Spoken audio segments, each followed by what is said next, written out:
Did you know that Marx, at a certain point of his life, actually learned Russian? He wanted to read the research of this one, I think, anthropologist or someone else who studied culture and history. And also because Marx wanted to learn about the communal ownership of the land that was practiced by the peasants in Russia.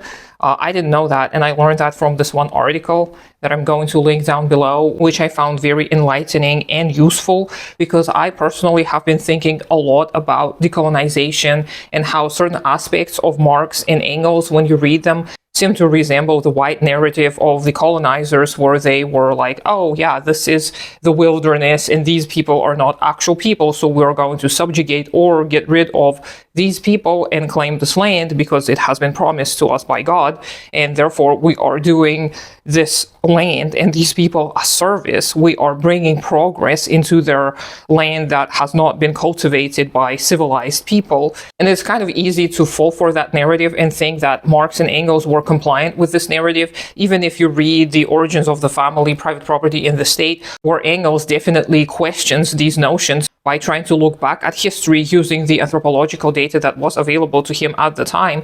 But we can see that Marx, in many ways, even tried to go further, but he didn't have enough time and he didn't have enough data. Like, we have so much more information nowadays from anthropological and archaeological research, field studies.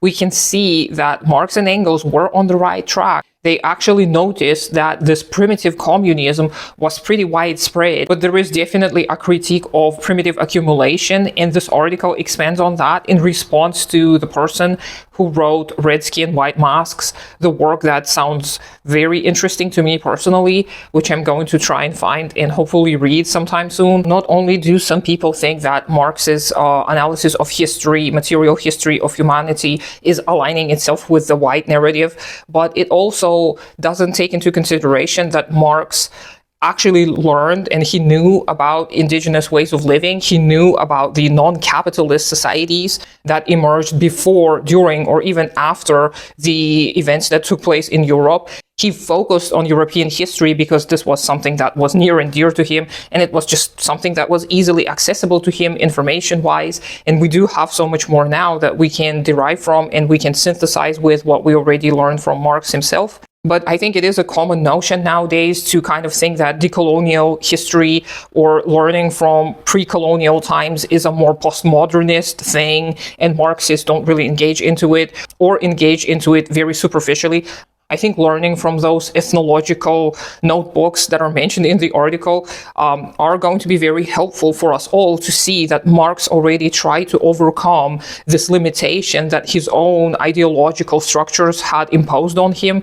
He could not learn things that were not available to him, right? So, of course, we have to remember about these limitations of Marx, but we can definitely continue using the instruments that Marxism provides for us, and we can see the historical progression of his thoughts and his ideas, and we can see how the theory continued developing through learning of Lenin, Stalin, and the likes, and some of the other researchers. I think Levi-Strauss is also another interesting addition, who was an anthropologist.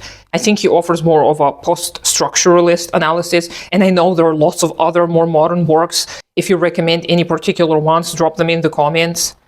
I definitely recommend reading this article. The concept of self-determination is also mentioned there. This is what Lenin greatly insisted upon during the formation of the Soviets. They tried different routes. They actually didn't necessarily want indigenization. It is called korenizatsiya in Russian. I'm not sure how it translates into English, but they didn't necessarily want to promote it at first because their ultimate goal was internationalism, but they kind of resorted to it because it was the necessity of the material conditions of a lot of the indigenous peoples. So they just went with what the majority needed and wanted at the time. And of course, the right to self-determine is one of the cornerstones of Marxism-Leninism, because we as people should be able to overcome our own social and material condition together with the progression of the productive forces, and together with other people, collectively, we're going to come up with this new ideology that is going to reflect those material conditions, and that hopefully is going to benefit everyone involved. So I definitely recommend reading this article or learning more about decolonization through the Marxist lens. and learning about self-determination. And overall, I just love this article so much. I'm probably going to try and write something that is inspired by this using the information that it provides, because it is referencing a lot of great works. Let me know what you think if you read it, and let's keep this conversation going, because this is something I'm very interested in discussing and learning more about. And I hope that you have a great day today, and I'll talk to you sometime later.